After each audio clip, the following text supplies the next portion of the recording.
Viewers, আপনারা কি সবজি চাষ করছেন? তবে আমি বলবো এই ভিডিওটা আপনাদের জন্য। কেননা আজকে আমি আপনাদেরকে জানাবো মে থেকে জুন মাসে কি কি শাকসবজি চাষ করবেন। আমরা অনেকেই অনেক সময় অনেক ধরনের শাকসবজি চাষ করি, তবে আমরা জানি না কোন শাকসবজি কোন মাসে চাষ করলে বেশি পরিমাণ ফলন পাওয়া যায়।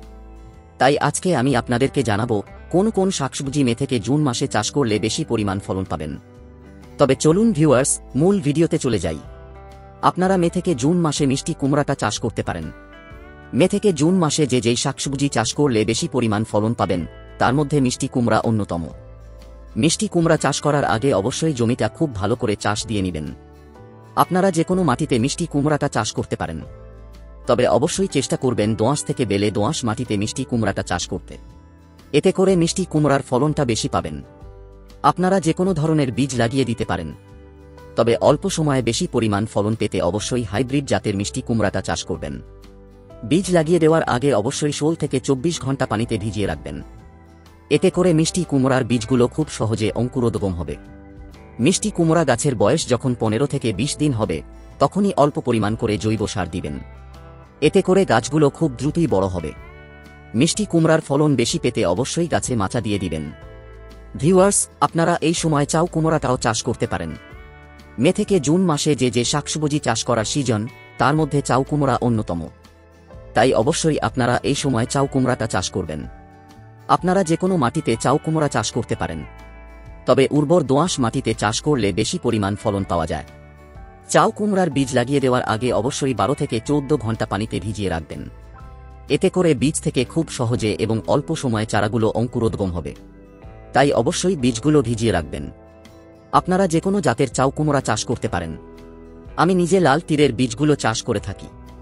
আপনারা এসিআই, লাল তীর অথবা স্পারহানি কোম্পানির বীজগুলো লাগাতে পারেন। এতে করে অল্প সময়ের মধ্যে ফলন পাবেন। গাছের বয়স যখন 15 থেকে 20 দিন হবে, তখন অল্প পরিমাণ করে জৈব সার দিবেন। এতে গাছ খুব দ্রুত বড় হবে। গাছের বৃদ্ধি নিশ্চিত করতে অবশ্যই একটা নির্দিষ্ট সময় পর গাছে মাচা দিয়ে দিবেন। ভিউয়ার্স, আপনারা এই সময় 12 মাসি লাউটাও চাষ করতে পারেন। লাউয়ের কিছু কিছু জাত আছে যা 12 মাসে চাষ করা যায়। তাই অবশ্যই আপনারা এই সময় লাউটাও চাষ করবেন। লাউ চাষ করার জন্য প্রথমেই মাটিটা খুব ভালো করে চাষ দিয়ে নেবেন।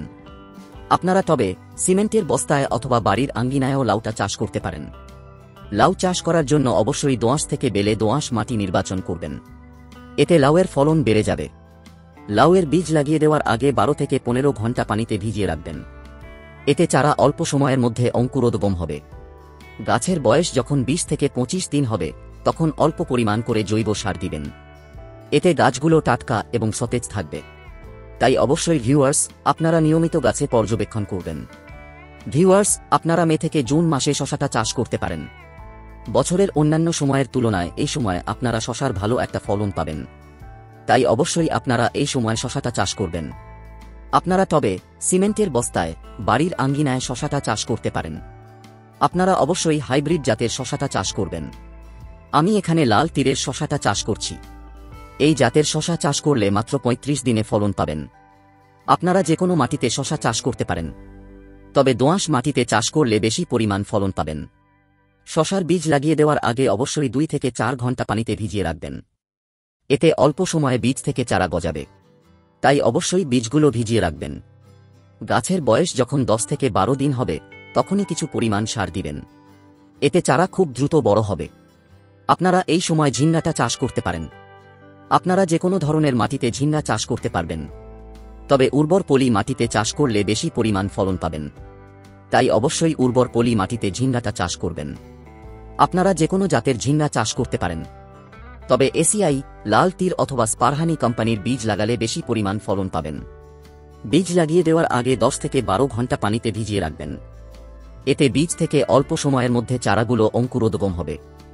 বেশি পরিমাণ ফলন পেতে অবশ্যই গাছে সময়মতো মাচা দিবেন। ভিউয়ার্স, আপনারা মে থেকে জুন মাসে ধুন্দুলটা চাষ করতে পারেন। ধুন্দুল চাষ করার জন্য প্রথমে মাটিটা খুব ভালো করে তৈরি করে নেবেন। আপনারা যে কোনো জাতের ধুন্দুল বীজ লাগিয়ে দিতে পারেন, তবে ভালো ফলনের জন্য অবশ্যই হাইব্রিড জাতের ধুন্দুলটা চাষ করবেন। আপনারা তবে সিমেন্টের বস্তা অথবা বাড়ির আঙ্গিনায় ধুন্দুলটা চাষ করতে পারেন। ধুন্দুল গাছের বয়স যখন 15 থেকে 20 দিন হবে, তখন অল্প পরিমাণ করে সার দিবেন। এতে গাছগুলো দ্রুতই বড় হয়ে যাবে। আর একটা নির্দিষ্ট সময়ের মধ্যে প্রচুর পরিমাণ ফলন পাবেন। ভিউয়ার্স, আপনারা এই সময় টবে, সিমেন্টের বস্তায় অথবা বাড়ির আঙ্গিনায় বরবটিটা চাষ করতে পারেন। আপনারা চাইলে বাণিজ্যিকভাবেও বরবটিটা চাষ করতে পারেন। যে কোনো মাটিতেই বরবটিটা চাষ করা যায়। ভালো পরিমাণ ফলন পেতে অবশ্যই দোআঁশ মাটিতে বরবটিটা চাষ করবেন। বীজ লাগিয়ে দেওয়ার আগে 1 থেকে 2 ঘন্টা পানিতে ভিজিয়ে রাখবেন। এতে করে চারাগুলো খুব সহজে অঙ্কুরোদ্গম হবে। আপনারা লাল তীর, এসিআই অথবা স্পারহানি কোম্পানির বীজগুলো চাষ করতে পারেন। এতে অল্প সময়ে ফলন পাবেন। ভিউয়ার্স, আপনারা এই সময় ঢেঁড়সটা চাষ করতে পারেন। বছরের অন্যান্য সময়ের তুলনায় এই সময় আপনারা ঢেঁড়সটা চাষ করতে পারেন। ঢেঁড়স চাষ করার জন্য প্রথমে মাটিটা খুব ভালো করে তৈরি করে নেবেন। যে কোনো জাতের ঢেঁড়স আপনারা চাষ করতে পারেন। তবে লাল তীর, এসিআই অথবা স্পারহানি কোম্পানির বীজগুলো থেকে ভালো একটা ফলন পাওয়া যায়। তাই অবশ্যই আপনারা এই জাতের ঢেঁড়সগুলো চাষ করবেন।